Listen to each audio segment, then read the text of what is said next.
좋은 아침입니다. 하나님과 말씀과 오다시 오늘 다시 시작. 안녕하세요. 조합형 전도사입니다. 오늘 함께 묵상할 말씀은 에스라 5장에서 7장까지의 말씀입니다. 우리 조상들의 하나님 여호와를 송축할지로다. 그가 왕의 마음에 예루살렘 여호와의 성전을 아름답게 할 뜻을 두시고 또 나로 왕과 그의 보좌관들 앞과 왕의 권세 있는 모든 방백의 앞에서 은혜를 얻게 하셨도다.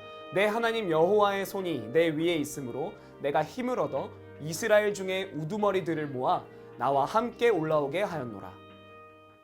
오늘 본문 5장의 말씀에서는 유다의 대적들의 방해로 중단되어 있었던 성전 건축이 다시 시작되는 일이 일어납니다.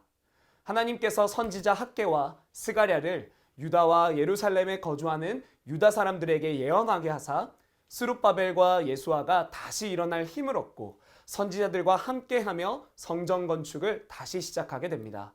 이에 대적들은 다시 그들을 멈추게 하려고 다리오 왕에게 글을 보냅니다. 한편 성전 건축이 재개되었다는 소식을 들은 다리오 왕은 조서를 내려 과연 유다의 성전 건축이 이전 왕들의 허가나 승인을 따라 한 일이었는지를 조사토록 하였는데 조사의 결과 고레스 왕이 하나님의 성전을 짓는 것을 명령했다는 사실과 느부갓네살 왕이 성전에서 탈취했던 금그릇과 은그릇을 돌려보내어 성전의 제자리에 두라 명했다는 사실이 드러나게 됩니다. 이에 다리오 왕은 그들의 성전 건축을 승인했을 뿐만 아니라 왕의 재산 일부를 성전 건축의 경비로 사용토록 하고 이스라엘이 필요로 하는 것들을 날마다 주게 하라는 조서를 내리게 되어 결국 수년의 시간이 흘러 성전이 준공되어 이스라엘 자손과 제사장들과 레위 사람들과 기타 사로잡혔던 자의 자손들이 하나님의 성전 봉헌식을 행하고 또한 예루살렘에서 유월절을 지키는 일이 일어납니다. 마지막 7장은 성전이 준공된 지 약 80년이라는 세월이 훌쩍 지난 후에 다시 말해 아닥사스다가 바사왕 위 올라 있을 때에 이스라엘의 2차 포로 귀환이 일어난 일을 기록하고 있습니다. 특별히 이 2차 포로 귀환 때에 핵심적인 인물이 바로 율법학자인 에스라였습니다. 그는 아닥사스다로부터 전폭적인 지지를 약속받으며 이스라엘에게 하나님의 율법을 가르치기 위해 예루살렘으로 복귀하게 됩니다. 특별히 오늘 본문에서 우리는 보이지 않는 하나님의 도움의 손길을 여러 번 발견하게 됩니다. 먼저 5장에서는 성전 건축을 끝마치지 못한 스룹바벨과 사람들에게 하나님께서는 선지자를 보내주십니다. 하나님은 선지자 학개와 스가랴를 유다 사람들에게 보내어 예언케 하시고 스룹바벨과 예수아가 다시금 하나님의 성전을 건축하게 힘을 줍니다. 뿐만 아니라 성전이 건축되는 과정에서도 선지자들을 스룹바벨과 유다 사람들과 함께 있게 하면서 그들을 돕는 조력자의 역할을 감당하게 하십니다.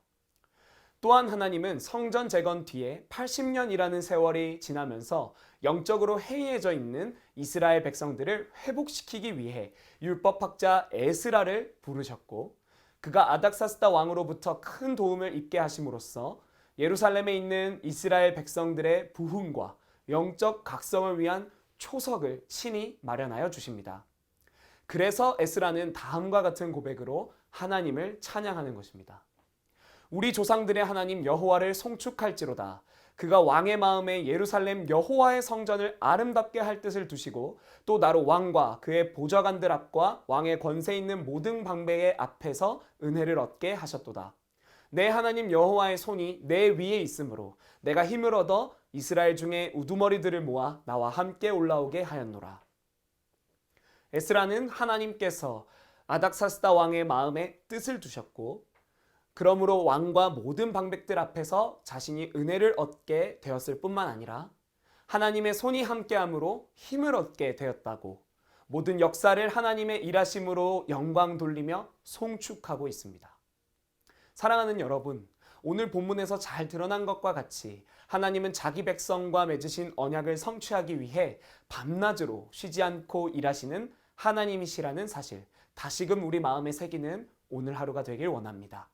무엇보다도 하나님은 하나님의 뜻대로 살아가고자 하는 사람에게는 그분의 손을 그의 위에 두사 모든 공격으로부터 지키시고 필요한 은혜를 때마다 베풀어 주시는 분이심을 우리 마음에 다시 새기면서 사람의 뜻이 아닌 하나님의 뜻을 따라 살아가면서 하나님의 손을 경험하는 은혜가 우리의 삶에도 충만하기를 함께 소망했으면 좋겠습니다. 우리가 구부러진 길을 가지 아니하고 하나님께서 율법과 언약을 통해 보여주신 그 길을 따라 한 걸음씩 걸어가기 시작할 때 우리의 삶 위에는 언제나 그분의 손이 함께 할 것입니다. 그러한 은혜가 우리에게도 임하기를 소망하면서 오늘도 주의 길을 선택하고 주의 길을 걸어가게 되기를 간절히 소망합니다.